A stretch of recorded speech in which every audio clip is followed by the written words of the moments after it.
Hi guys, and welcome back to my channel. So I know it's been a minute. I'm taking off my makeup and everything, so I figured why not film and let you guys know why I've been MIA. So first things first, you most definitely want to start off by washing your hands before you touch your face. This is not gonna be an in-depth type of nighttime routine because I'm specifically making this video to tell you why I've been MIA. So I'll be showing you products, but I won't be talking about exactly what I'm doing. Oh, and quickly, I do want to apologize for the way the camera is positioned. I tried to get it correct and I just kind of got tired and was like, hopefully this works, and it did, but it didn't. So next time when I do an in-depth tutorial, it'll definitely be a lot better. But anyways, so yeah, I have not filmed in about maybe 3 weeks or more, and I do apologize. As you can tell by the title, I do deal with anxiety and depression, and it is so hard, and during that time you're just kind of left feeling unmotivated to do anything. You know, you feel kind of empty on the inside and you're really sad and you don't feel like doing anything. So that's where I was emotionally. I was in a dark place, or it just kind of felt like a dark cloud was following me, and it just was rough. The crazy part about it is I had nothing to complain about. I am really blessed. I have a beautiful family. I have an amazing support group. While nothing's perfect and I do have some things to deal with in my personal life, nothing to drive me to be depressed. This is just something I've dealt with since a very young age. I mean, literally for no reason at all, I'll get extremely depressed and anxious, and I'll just zone out and I don't want to talk to nobody. I don't want to deal with anyone. I'll just kind of seclude myself. With having children, of course, I still have to be mommy. With me being pregnant and also having a 7-month-old, I just was like, you know, I do not want to go through this again.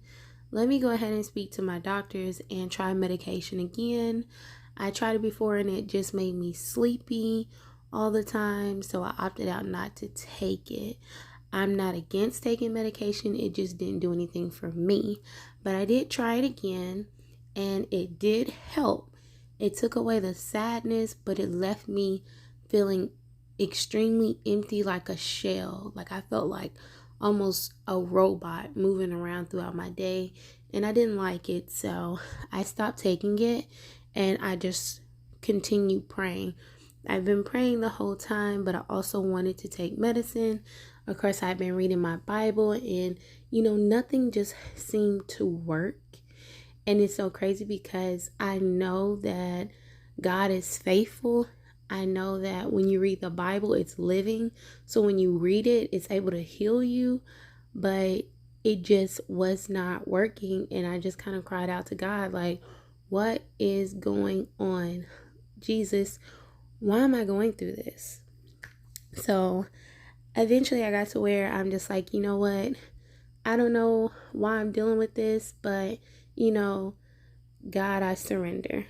During this time, I was also dealing with migraines as well. And I'm just like, Lord, I surrender. I don't know what's going on here, but I surrender. I thought about Paul in the Bible when, he had that thorn and he prayed to God to be free of, what he was suffering from, and God did not deliver him. He said his grace was sufficient. So that kind of helped me dig myself up to keep pressing forward. When I decided to, surrender, the very next day, I felt amazing. No more migraines, no more sadness. And I just praised God all day long. It was short-lived. It came right back. And I was just like, I'm going to keep fighting. I'm not going to give up. I thank God that I had a day of freedom.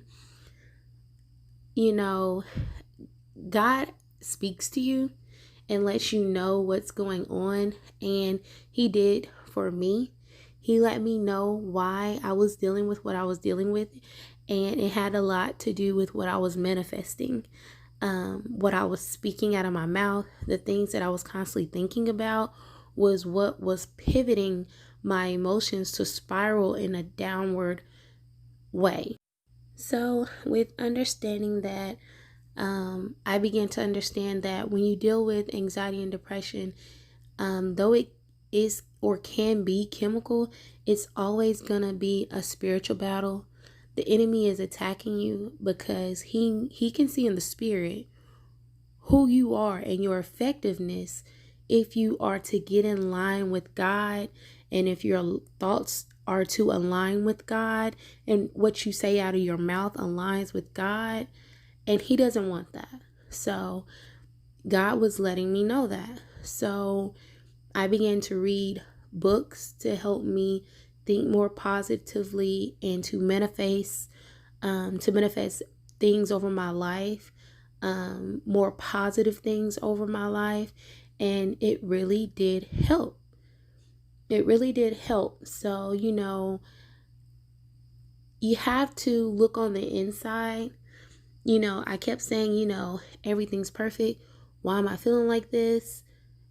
Honestly, deep down, I had some emotions that I had buried and hadn't really thought about all the time. So I thought I was fine. But I was thinking about it more than I thought I was. And in all honesty, I was bitter. I was angry because, this situation that I had went through and was currently going through just was not fair.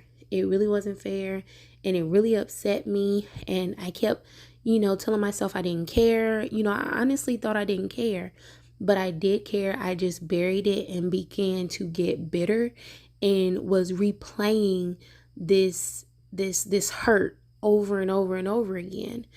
And we have to pay attention to what we're thinking. We can choose what we think. We can choose what we say. Choose to think more positively.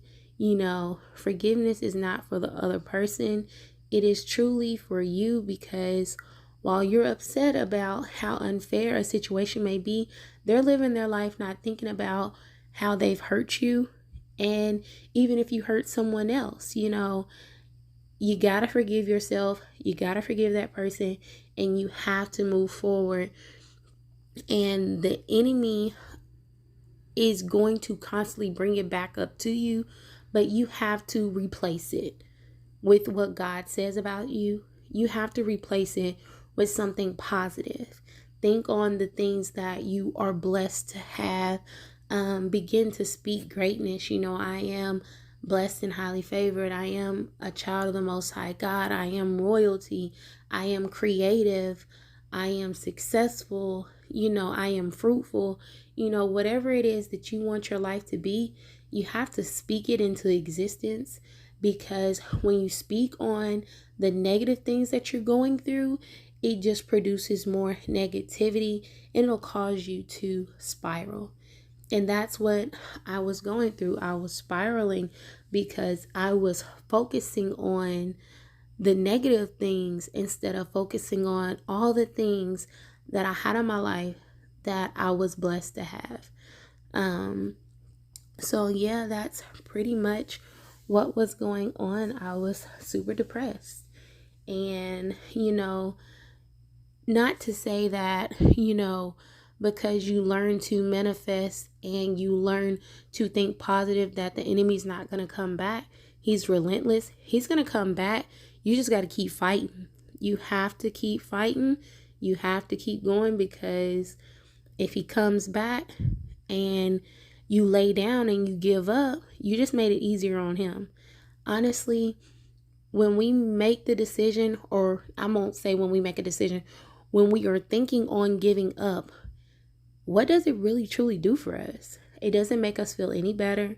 It doesn't resolve the issue. It does not bring us peace. The only thing that can bring us peace is Jesus. The only thing that can bring us peace is thinking on God, thinking on Jesus, thinking positive, being thankful, being grateful about what we have. Because in all honesty, if you woke up this morning and you could see, you could move, you could get out of bed, you are superbly blessed. But because you do it every day, you take it for granted. The moment you can no longer walk, the moment you can no longer see, the moment you can no longer kiss that loved one that you see every day, you're gonna be begging to have it back, and you're not gonna be thinking about what that individual did to you. It won't even matter. And vice versa. You're not gonna be thinking about what you did to anyone. It's just the things that we normally take for granted mean so much to us. But because we're so used to having it, we're not thankful. You need to get up every day and thank God for just waking up, and continue to think positively throughout the rest of the day. Another thing that has constantly been on my mind is the book of Revelation. If you pay attention to what's going on in the world right now, this generation is living in the end times, like for real, for real. I can't say that Jesus is going to come back tomorrow, but who's to say he's not going to be back in the next 5 minutes? And I just kind of think about, where am I? Where is my standing with God? You know, because he's definitely on his way. We're definitely living in the end times. You know, martial law, you know, that whole one world order, the mark of the beast, you know, that stuff is fastly approaching us. And we all know that, well, you know, I won't say we all know, but a lot of us know that that means that Jesus is on his way back. Like, the end is near. And, you know, time is different from God, different for God than it is for us. You know, the things that we're going through right now, as far as being in the book of Revelation, it might last for a while longer. But, I mean, we definitely need to be getting ourselves together, because the signs are there. And I don't know about you, but I don't want to be left behind. I want to be with Jesus. You know, I want to be next to him. I couldn't imagine spending an eternity without my Lord and Savior. So that's another thing that has my emotions in an uproar, I apologize. In an uproar, is because when you read the book of Revelation and you think about where we are right now and our government, we are literally in the book of Revelation. And I don't want to say it's a scary thing, but it's definitely had my emotions up in an uproar. Just because, you know I don't always put God first. I haven't been putting him first, you know, and I don't want to be without him.